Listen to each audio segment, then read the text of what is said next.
Professor Cusmaan Maxamuud Dufle oo kamid ah xildhibaanada aqalka sare baarlamaanka federaalka Soomaaliya ayaa maanta wuxuu kormeer ku sameeyay cusbitaalka Intersos ee magaalada Jowhar waxaana kormeerka ku helinaya xildhibaanada aqalka sare baarlamaanka Soomaaliya iyo qaar kamid ah xildhibaanada baarlamaanka labaad ee Hirshabelle agaasimaha guud ee cusbitaalka Intersos Dr. Cali Cabdiraxmaan Cali ayaa wuxuu ugu warbixiyay Professor Cusmaan Maxamuud Dufle xaaladda guud ee cusbitaalka Intersos sidaad ogtiin isbitaalkan waa isbitaalka guud ee gobolka wuxuu ka kooban yahay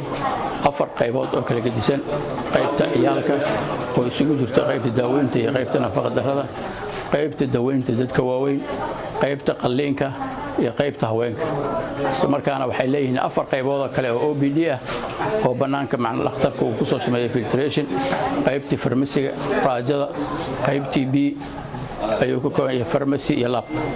farmasiga wuxuu u baahan yahay balaarin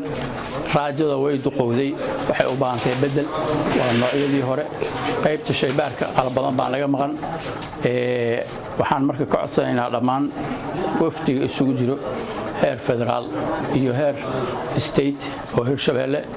in wixii isbitaalka ay ka geli karaan ay ka galaan professorkuna uu arkay in dhiisu uu ku arkay Professor Cusmaan Maxamuud Dufle oo kamid ah xildhibaanada aqalka sare ee baarlamaanka federaalka Soomaaliya ayaa wuxuu baaq u diray dowladda federaalka Soomaaliya inay deeq dabada ay soo gaarsiiyaan cusbitaalka Intersos ee magaalada Jowhar intaasoo tuulo intaasoo degmana ee u tahay referral u yahay cusbitaalka midka kaliya oo yaani la soo aadayo asigan xaaladiisa tahay saas awgeys ayaan baaqaas u direynaa dhammaan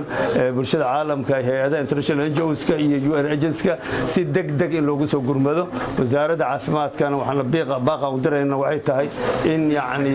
waliba wada kormeer ah uu yimaado cusbitaalka maxaa yeelay xaaladiisa aad iyo aad ayuu u hooseysaa bulshada يعني كحرنا آدي وبدأت أكتب population density أو هيرشابيل إنه u سرّي waxaan rajaynayaa إن شاء الله تعالى degdeg gurmad ah